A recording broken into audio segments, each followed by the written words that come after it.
인생을 길게 살다 보면 참 별의별 일을 다 겪는다고 하지만 내 가슴을 송곳으로 찌르고 불로 지지는 것 같은 잔인한 아픔은 평생에 단 한 번만으로도 사람을 아주 미치게 만듭니다. 뼈가 시리도록 차가운 바람이 등줄기를 타고 흘러내리던 작년 늦가을, 세상에서 가장 따뜻했고 내 삶의 전부였던 우리 친정엄마를 차디찬 땅에 묻던 그 사흘이 제게는 영원히 잊지 못할 피눈물의 시간이었습니다. 평생을 자식 셋 키우겠다고 손이 발이 되도록 밭일을 하고 정작 본인은 시장 구석에서 1,000원짜리 한 장 아끼려 한겨울에도 양말 2켤레를 껴신고 일만 하던 우리 엄마였습니다. 그 흔한 비단옷 한 벌, 백화점 구경 한번 못 해보시고 맛있는 음식 한 그릇 마음 편히 못 드신 채 그저 길가에 핀 들꽃처럼 그렇게 쓸쓸하고 조용하게 세상을 떠나셨습니다. 그런데 그 슬프고 눈물겨운 날, 제가 10수년을 하늘처럼 받들고 시녀처럼 부려지며 가족이라 믿고 살아온 제 시댁 식구들은 도대체 어디서 무엇을 하고 있었을까요? 상복을 입고 두 눈이 퉁퉁 부어오른 채로 차가운 장례식장 바닥에서 손님 맞을 준비를 하던 제게 날아온 한 장의 스마트폰 사진이 있었습니다. 그것은 저 푸른 바다가 눈이 부시게 펼쳐진 동남아 유명 휴양지에서 세상에서 가장 행복한 표정으로 환하게 웃고 있는 시어머니와 남편 그리고 시누이의 모습이었습니다.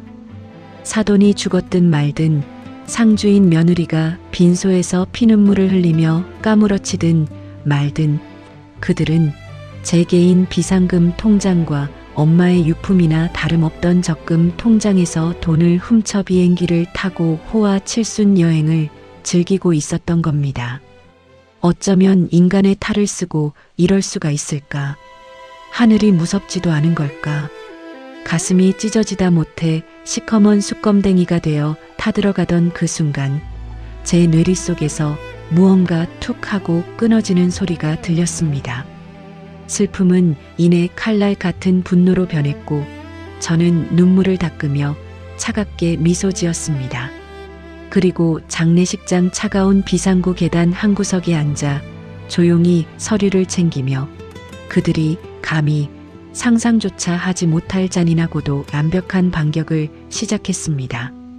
잠시 후 꿈같은 휴양을 마치고 비행기에서 내려 한국 땅을 밟자마자 제게 걸려 온 시어머니의 다급한 전화 쉰통. 너 2년 지금 뭔 짓을 한 거냐? 미쳤냐? 당장 취소 안 해. 하며 미친 듯이 악을 쓰는 그 목소리에 제가 과연 어떻게 대답했는지 오늘 여러분께 제 가슴속 웅어리진 핏빛 이야기를 하나씩 아주 상세하게 풀어보려 합니다. 이야기 시작 전 아직 저희 채널의 가족이 아니신 분들은 구독과 좋아요, 알림 설정 한 번씩만 꼭 눌러주세요.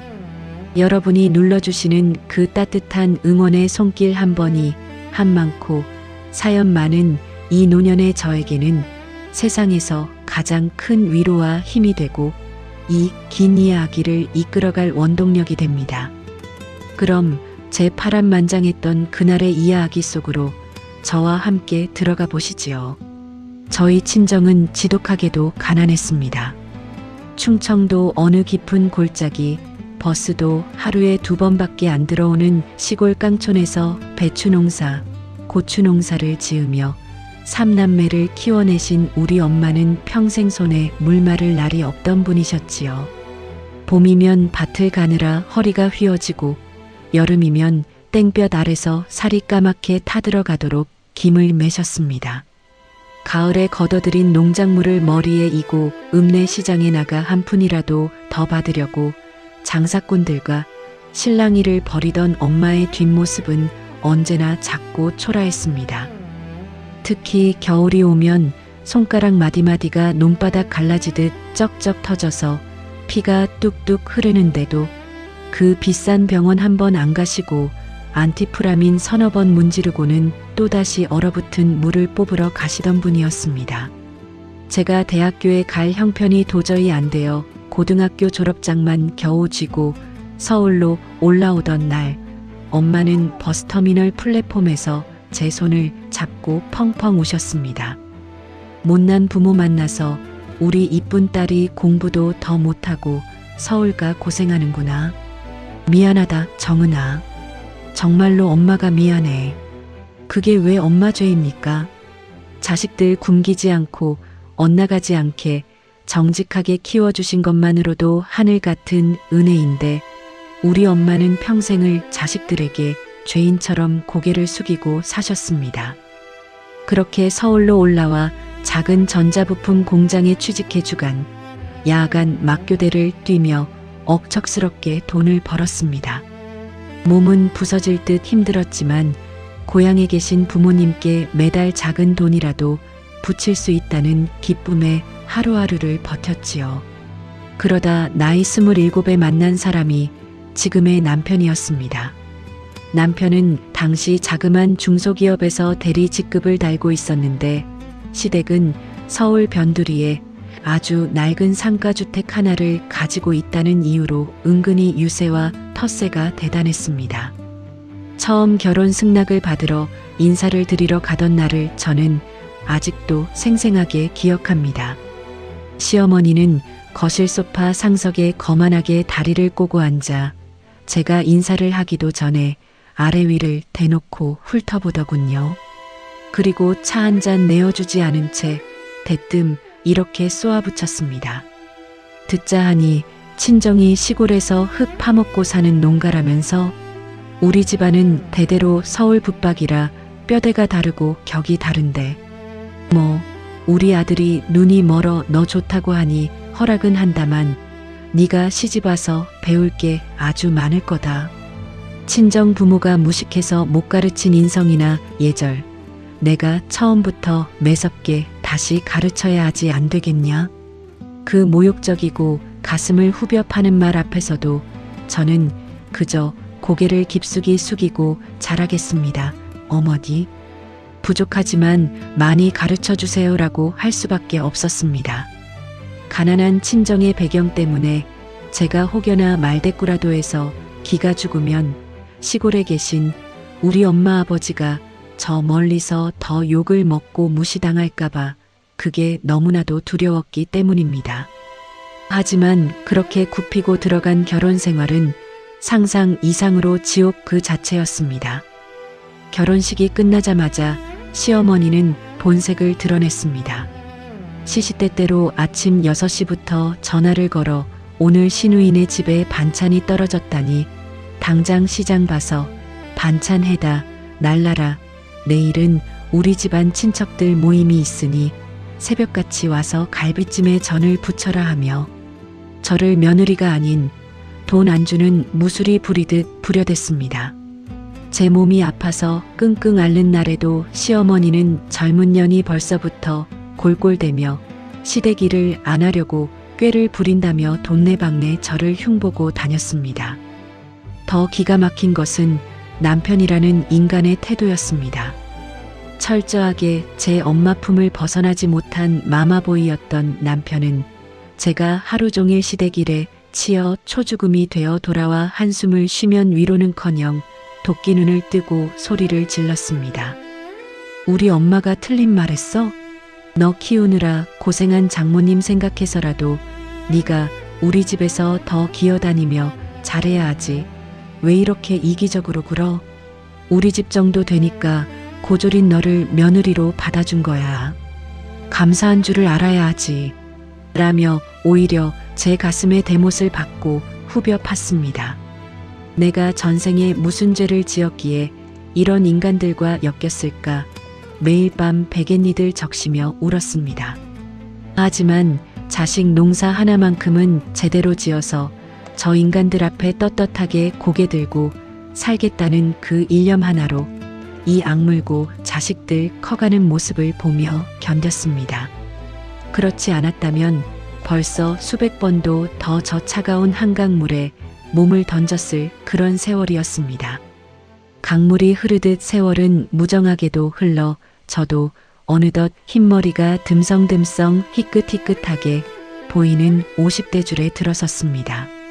내 청춘 다 바쳐 시댁 수발 들고 자식들 키워냈으니 이제는 조금 편해질까 싶었지만 시어머니의 그 지독한 기세와 노욕은 나이가 들수록 꺾이기는커녕 오히려 더 잔인해졌습니다. 노후 자금이 부족하다는 핑계를 대며 아예 대놓고 매달 시댁 생활비와 품위유지비 명목으로 100만 원씩을 제 통장에서 꼬박꼬박 강탈해 갔습니다. 저희 집도 자식들 대학 등록금에 학비에 거기다 남편 벌이도 예전만 못해 늘 마이너스 통장을 붙들고 살림이 팍팍해 죽을 지경인데도 시어머니는 안중에도 없었습니다. 예, 정은아. 이달에는 내 여고 동창들하고 온천 여행을 가기로 약속했으니까 돈 30만 원만 더 보태라. 시어머니가 친구들 앞에서 돈이 없어서 기가 죽어 있어야 되겠냐? 네가 옷 한 벌 덜 사 입으면 되는 것을 가지고 유난 떨지 마라. 시어머니는 전화로 제 형편은 묻지도 않고 언제나 명령조로 돈을 요구했습니다. 그뿐만이 아니었습니다. 시누이 5만 가지 시중도 제 몫이었습니다. 시누이라는 년은 나이 40이 넘도록 허랑방탕하게 살다가 결국 남편과 대판 싸우고 이혼을 하더니 뻔뻔하게 가방 몇 개 들고 시댁으로 다시 기어들어와 살기 시작했습니다. 그러면서 제가 주말마다 시댁에 시종들러 갈 때마다 상전 노릇을 아주 톡톡히 했습니다. 옳게 나 이번에 새로 바꾼 수입 화장품이 피부에 영 안 맞네. 올케가 지난번에 쓰는 거 보니까 백화점 브랜드 그거 좋던데 나 주말에 갈 때 그것 좀 백화점 가서 세트로 사다 주면 안 돼? 돈은 오빠한테 받던가 해야며 염치 없는 요구를 밥 먹듯이 쏟아냈습니다.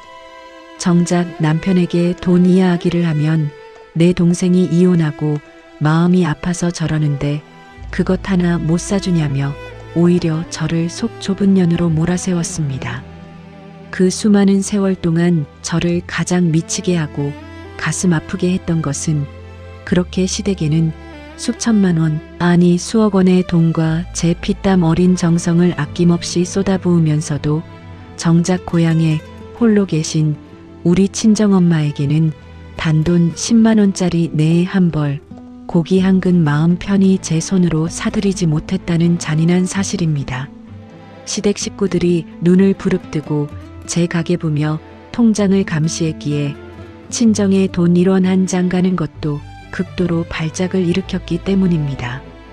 어쩌다 제가 몰래 10,000원짜리 몇 장 봉투에 넣어 시골에 내려가 엄마의 갈라진 손을 잡고 울면 우리 엄마는 도리어 화를 내며 제 주머니에 그 구깃구깃한 돈을 다시 쑤셔 넣으셨습니다. 정은아, 엄마는 시골에서 나물 캐먹고 살면 되니까 돈 쓸 데 전혀 없다.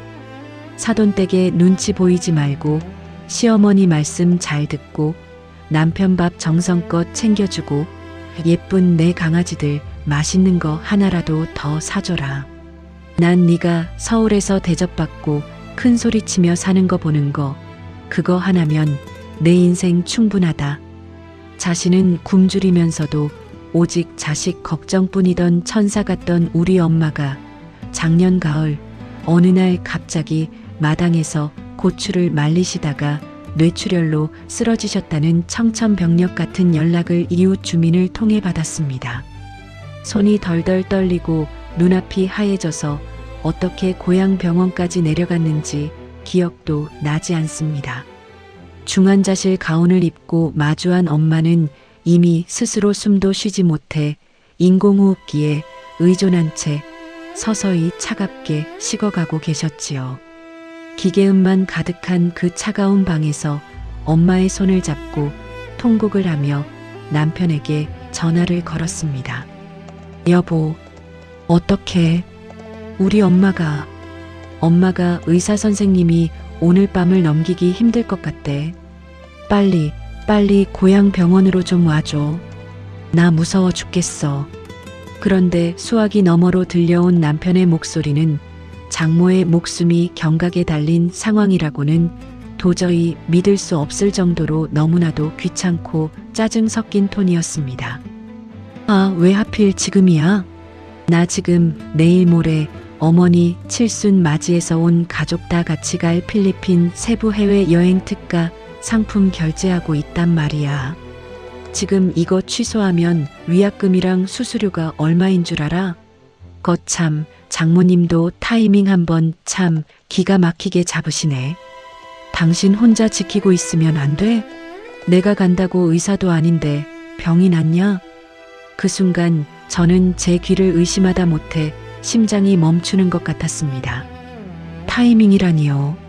장모가 피를 흘리며 죽어가는 마당에 제 친엄마 여행 취소 수수료가 아깝다고 짜증을 내는 그 인간이 과연 내가 20년이 넘는 세월 동안 매일 아침 밥상을 차려주고 와이셔츠를 다려준 내 남편이 맞는지 온몸에 소름이 돋고 가위가 눌린 것처럼 숨을 쉴 수가 없었습니다.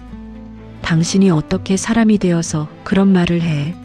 하고 소리를 지르기도 전에 남편은 쪽방에서 시어머니가 부르는 소리가 들리자 어머니가 부르신다.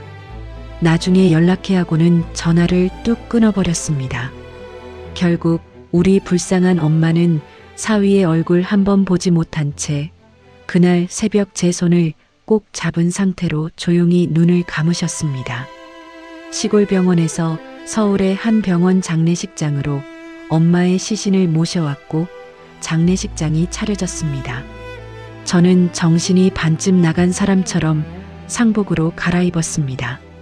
가슴이 갈기갈기 찢어지는 고통과 밀려드는 슬픔 속에서도 엄마의 마지막 길에 찾아올 손님들을 맞이해야 했기에 입술을 피가 나도록 깨물며 이를 악물었습니다. 그런데 장례 첫날이 다 지나고 조문객들이 하나둘 찾아오는 둘째 날이 되도록 시댁 식구들은 단 한 명도 모습을 드러내지 않았습니다. 심지어 사위인 남편조차도 첫날 밤늦게 슬리퍼를 끌고 잠깐 와서 피곤하다며 장례식장 구석의 간이 침대에 대자로 누워 잠만 자더니 둘째 날 아침 일찍 회사에 지독하게 급한 미팅이 생겼다. 안 가면 나 잘린다며 제 핑계만 대고 황급히 가방을 들고 사라졌습니다. 아니 상제님, 사위분이 장모 장례식장을 이렇게 오래 비우다니요. 요즘 아무리 세상이 변했다지만 이건 좀 너무한 거 아닙니까? 시댁 어른들은 아직 멀었습니까? 장례식장 도우미 아주머니들과 먼 친척들이 빈소 뒤편에서 수군거리는 소리가 제 귀에 송곳처럼 꽂힐 때마다 저는 고개를 들 수 없었고 쥐구멍에라도 들어가고 싶었습니다. 남편에게 전화를 걸어도 고객님의 전화가 꺼져 있어라는 기계적인 안내음만 반복될 뿐 신호조차 가지 않았지요. 시어머니와 시누이 역시 마찬가지로 전화를 모두 꺼두었거나 제 번호를 차단했는지 연결이 되지 않았습니다. 불길하고 불길한 예감이 제 온몸을 감쌌습니다. 설마 아무리 인간의 탈을 쓴 악마라 한들 천륜을 저버리고 사돈의 장례식 날에 그런 짓을 벌였을 리가 없다고 내 생각이 너무 과한 것이라고 스스로를 다잡고 또 다잡았습니다. 하지만 슬픈 예감은 단 한치도 틀리지 않더군요. 장례 둘째 날 아주 늦은 오후 빈소 접객실 한 구석에서 스마트폰을 보던 제 여동생의 딸, 즉 제 조카가 갑자기 하얗게 질린 얼굴로 사시나무 떨듯 떨며 제게 달려왔습니다. 이모, 이것 좀 봐봐. 큰 고모 인스타그램인데 이거 고모부랑 시할머니 맞아? 지금 필리핀에 가 있는 것 같아. 조카가 제 눈앞에 들이민 스마트폰 화면 속을 본 순간 저는 그 자리에 얼어붙었습니다. 새파란 하늘과 이국적인 야자수 그리고 호화로운 리조트 수영장을 배경으로 화사한 원색의 여름 휴양지 옷을 맞춰 입은 시어머니와 시누이 그리고 그 옆에서 명품 선글라스를 끼고 손가락으로 V를 그리며 환하게 웃고 있는 제 남편의 모습이 선명하게 박혀 있었습니다. 그 사진 밑에는 신우이가 자랑스럽게 적어놓은 글귀가 제 눈을 멀게 만들었습니다. 우리 사랑하는 엄마 칠순 기념 다 함께 세부 최고급 리조트 여행. 한국에서 출발하기 전에 약간의 시끄러운 소동이 있어서 취소안에 만에 난리였지만 역시 오길 100번 잘했네. 여기는 완전 천국, 힐링 그 자체. 오빠가 쏜 통 큰 여행 최고. 약간의 시끄러운 소동이라니요. 그들이 말한 소동이 바로 제 친정엄마가 평생 고생만 하다가 쓰러져 숨을 거둔 그 비극이었던 겁니다. 그 악마 같은 자들은 사돈의 장례식 날 상주인 며느리가 피눈물을 흘리며 빈소를 지키고 있는 그 시간에 몰래 인천공항으로 직행의 비행기를 타고 필리핀 세부로 도망치듯 여행을 떠난 것이었습니다. 더욱더 기가 막히고 피가 거꾸로 솟구치는 사실은 신우이가 적어놓은 오빠가 쏜 통 큰 여행의 정체였습니다. 장례식을 치르는 와중에 제 스마트폰으로 은행의 알림이 연달아 들어왔던 것이 기억나 급히 확인해 보았습니다. 남편이라는 인간은 장례 첫날 밤 제가 정신없는 틈을 타 제 가방에서 제 개인 인감도장과 보안카드를 몰래 훔쳐내어 제가 10수년간 마트 시식 알바와 부업을 하며 모아둔 개인 비상금 통장과 우리 엄마가 평생 시골에서 험한 일하며 모아서 저 시집올 때 보태 쓰라고 쥐어주었던 쌈짓돈이 든 적금 통장을 강제로 해지해 무려 2천만 원이라는 거금을 통째로 인출해 갔던 것입니다. 내 돈과 내 엄마의 피 같은 돈으로 제 엄마와 제 동생을 데리고 필리핀으로 호화 칠순 여행을 떠난 것이었습니다. 머리가 핑 돌고 가슴이 터질 것 같아 장례식장 바닥에 그대로 주저앉았습니다. 눈물조차 나오지 않더군요. 목구멍에서 짐승 같은 신음이 새어나왔고 온몸이 부르르 떨렸습니다. 어머니, 당신들이 그러고도 인간이야. 당신들이 천벌을 안 받을 것 같아. 여보, 당신이 사람이야. 짐승도 자기 장모가 죽으면 이렇게는 안 해. 텅 빈 장례식장 복도에 대고 아무리 소리치고 벽을 주먹으로 쳐도 대답은 없었습니다. 그들은 제 전화를 철저히 수신 차단한 채 사돈의 죽음을 비웃으며 남국의 해변에서 선베드에 누워 칵테일을 마시고 있었던 겁니다. 빈소로 기어들어가 우리 엄마의 영정 사진을 바라보았습니다. 사진 속 우리 엄마는 평생 자식에게 미안해하던 그 나약하고 인자한 얼굴로 바보처럼 환하게 웃고 계셨습니다. 그 얼굴을 보는 순간 제 가슴속 깊은 곳에서 평생 단 한 번도 느껴보지 못한 무시무시하고 서슬퍼런 도끼가 뿜어져 나오기 시작했습니다. 엄마, 미안해. 내가 저런 악마 같은 놈들을 남편이라고 시댁이라고 믿고 내 청춘을 다 바쳤어. 엄마, 나 이제 더는 참지 않아. 착하게 살면 복을 받는다는 말 다 거짓말이야. 우리 엄마를 모욕하고 내 인생을 짓밟은 저 인간들, 내가 반드시 내 손으로 지옥 구덩이로 끌고 내려갈게.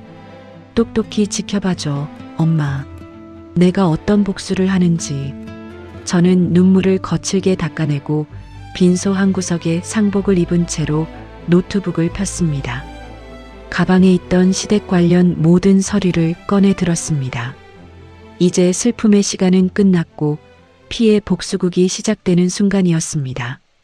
저는 지난 20년간 시댁의 살림과 대소사를 도맡아 처리해왔기 때문에 시댁 구석구석에 숨겨진 가장 치명적이고 유일한 약점들이 무엇인지 누구보다도 뼈저리게 잘 알고 있었습니다.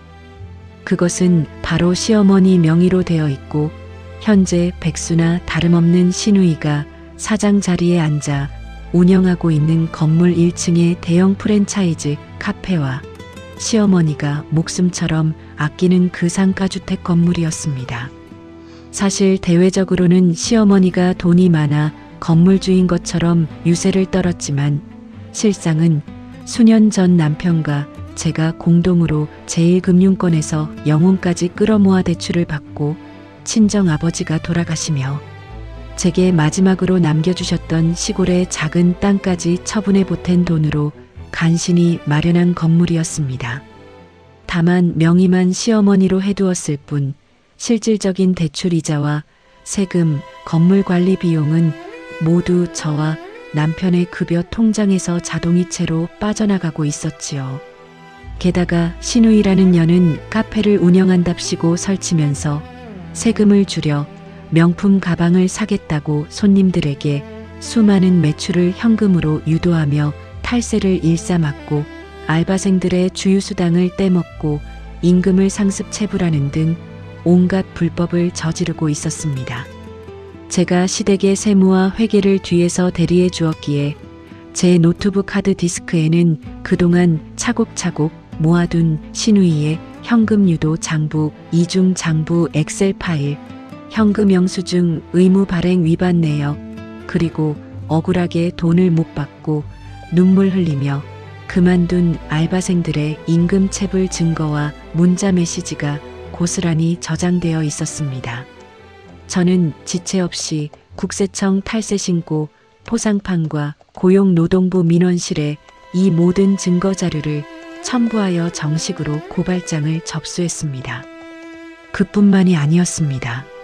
시어머니가 거주하며 유세를 부리던 그 상가주택은 사실 돈독이 오른 시어머니가 수년 전 구청에 허가도 받지 않고 옥상 상단에 조립식 샌드위치 패널을 올려 비밀리에 방 2개를 더 만들어 외국인 노동자들에게 불법으로 월세를 주던 심각한 불법 장축 위반 건축물이었습니다.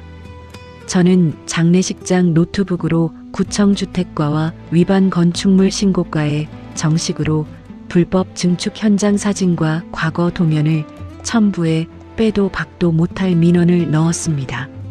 마지막으로 제 모든 돈을 훔쳐간 가장 악질적인 놈, 남편의 숨통을 완전히 끊어놓을 차례였습니다.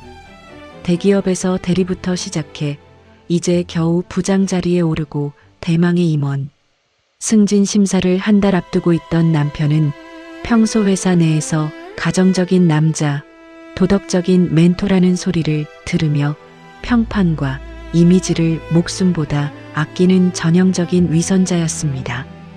저는 남편이 장모가 사망하여 장례식을 치르는 엄숙한 기간에 처의 명의를 도용하고 은행 서류를 위조하여 거액의 예적금을 무단으로 횡령한 명백한 금융범죄 증거통장 인출 내역 및 위조된 서명과 그 돈으로 장모 빈소를 버려둔 채 해외여행을 떠난 출입국 증명사실, 그리고 그동안 시어머니와 남편, 시누이가 카카오톡으로 제게 무식한 집안년, 종년이라 부르며 행했던 입에 담지 못할 언어폭력과 가스라이팅 대화 5년치를 전부 PDF 파일로 묶었습니다. 그리고 이 자료를 남편 회사의 그룹 회장실, 감사실, 사내 고충처리위원회 게시판, 그리고 전 직원의 사내 이메일로 동시 발송했습니다. 메일 제목은 아주 직관적이었습니다. 상주인 아내 돈을 횡령해 장모 장례식 날 세부로 호화 여행을 떠난 5호 사업부 5호 팀장의 추악한 실체를 고발합니다. 모든 접수와 발송 버튼을 누르고 나니 장례식장 창문 너머로 푸르스름하게 새벽빛이 밝아오고 있었습니다. 바로 우리 불쌍한 엄마의 발인 날 아침이었습니다.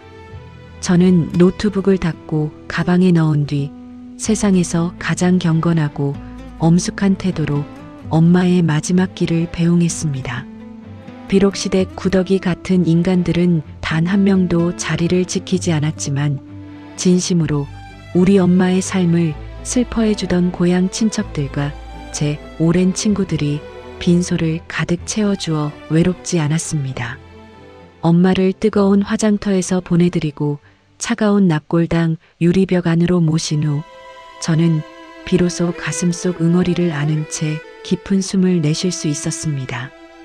그리고 이틀 뒤 필리핀 세부에서 왕처럼 대접받으며 호화로운 휴양을 마치고 시커멓게 탄 얼굴로 한국 공항에 입국했을 시댁 식구들이 비행기 모드를 해제하고 스마트폰을 켜는 순간 그들의 눈앞에 지옥의 문이 활짝 열렸습니다. 따르릉, 따르릉, 따르릉. 제 스마트폰이 진동과 함께 미친 듯이 비명을 지르며 울려대기 시작했습니다. 액정 화면에는 대문짝만하게 시어머니 세 글자가 번쩍이고 있었지요. 전화를 받자마자 수화기 너머로 귀가 찢어질 듯한 악에 바친 비명이 공항 대합실을 울리듯 터져 나왔습니다. 너 2년 정은이 너 지금 무슨 짓을 저지른 거야? 너 미쳤어. 미치지 않고서야 감히 시어머니를 고발해. 당장 구청이랑 국세청에 전화해서 이거 다 오해라고 취소하네. 시어머니는 정말로 숨이 넘어가서 당장 나도 쓰러질 것처럼 악을 쓰고 있었습니다. 비행기에서 내리자마자 건물 관리인에게서 구청의 위반 건축물 강제 철거 명령 및 수천만 원에 달하는 이행강제금 부과 통지서가 집으로 날아왔다는 연락을 받았고 동시에 국세청으로부터 세부 조사관들이 나와 카페의 매출 장부 전체를 압수수색하듯 털어갈 예정이라는 청천벽력 같은 세무조사 통지서를 문자로 송부받았던 겁니다. 거기다 신우이는 알바생 7명이 공동으로 고소장을 접수한 탓에 고용노동청 직권조사 및 출석요구서까지 발송된 상태였지요. 저는 아주 차갑고 얼음물처럼 차분한 목소리로 대답했습니다. 어머니, 목소리가 아주 청정하시네요. 세부의 따뜻한 바닷바람과 비싼 마사지가 70대 노인 몸에 아주 잘 맞으셨나 봐요. 남의 눈에 피눈물 흘리게 해놓고 본인들은 천국을 즐기셨으니 이제 본인들이 지은 죄만큼 지옥 불맛을 보셔야 하죠. 불법으로 남의 돈 뜯어내고 탈세하며 사셨으면 이제 벌을 받으시는 게 대한민국 법입니다. 이 독사보다 더 징그러운 년, 내년이 친정엄마 죽더니 아주 눈에 뵈는 게 없고 미쳐 날뛰는구나. 네가 우리 집안 덕에 밥 얻어먹고 산 걸 잊었어. 당장 시댁집으로 기어와. 와서 내 발 앞에 무릎 꿇고 빌고 다 취소해. 이년아, 내가 왜 그 썩어가는 집구석으로 가나요? 그 상가 건물 이제 다음 달이면 경매로 넘어갈 텐데 제가 그동안 그 상가 주택 명의로 나와 있던 담보대출 이자랑 원금 대납하던 제 개인 통장 지정 계좌 오늘 아침부로 전부 자동이체 해지했고 은행에 명의자 신용불량 등록 및 강제 회수 절차 진행하라고 서류 넘겼습니다. 어머니 명의로 된 그 낡은 건물 조만간 압류 딱지 붙고 경매로 날아갈 테니까 나이 74세 길바닥에 가만히 깔고 앉아 구걸하실 준비나 하세요. 뭐시라? 너 인연. 정은아, 아니, 정은아, 제발 살려다오. 이게 도대체 무슨 청천벽력 같은 소리냐? 며느아야, 내가 잘못했다. 어미가 생각이 짧았어. 제발 살려줘. 방금 전까지 제게 쌍욕을 퍼붓고 악을 쓰던 시어머니의 목소리가 건물이 날아간다는 소리에 순식간에 사시나무 떨듯 기어들어가며 처절하게 구걸하는 소리로 변했습니다. 하지만 제 칼날 같은 반격은 이제 겨우 시작이었을 뿐입니다. 곧이어 남편놈에게서도 전화가 걸려왔습니다. 남편은 완전히 넋이 나가 머리를 쥐어뜯는 듯한 짐승의 목소리였습니다.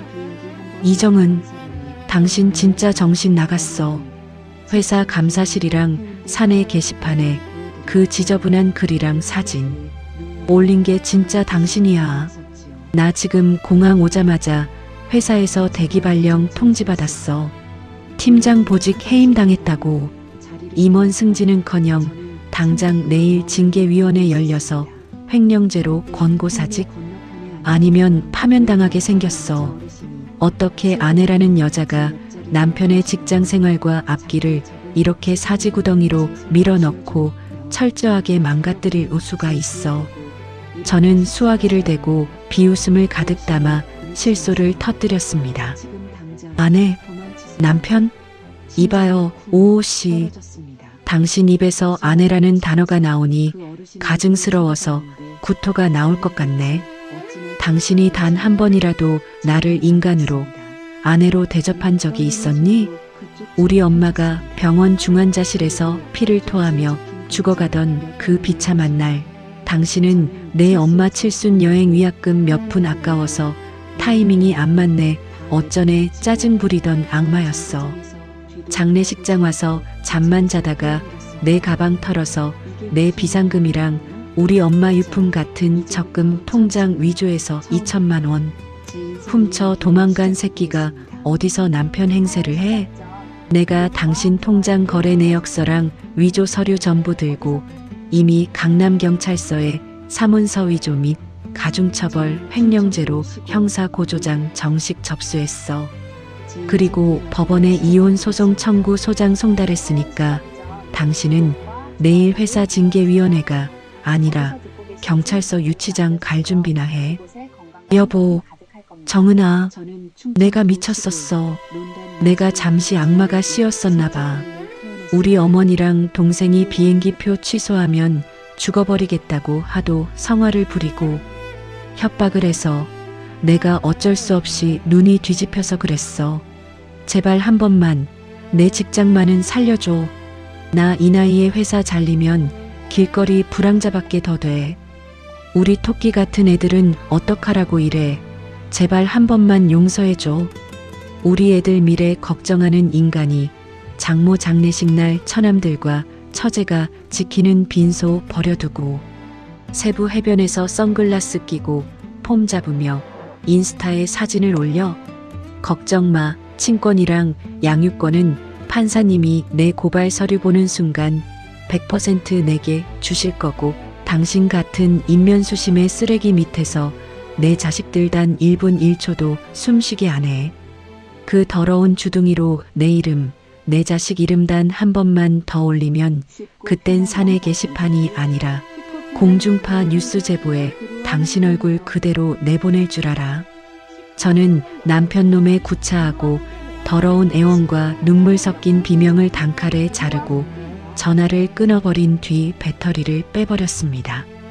그 뒤로도 공항 입국장에 주저앉아 시어머니, 남편, 시누이가 번갈아 가며 공중전하며 다른 사람 전화를 빌려 50통이 넘는 부재중 전화와 우리가 죽을 죄를 지었다.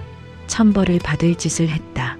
제발 빌딩이랑 직장만은 살려달라는 장문이 비굴한 반성문 문자가 은하수처럼 쏟아졌지만 저는 단 한 통도 확인하지 않고 전부 차단 및 스팸 등록을 해버렸습니다.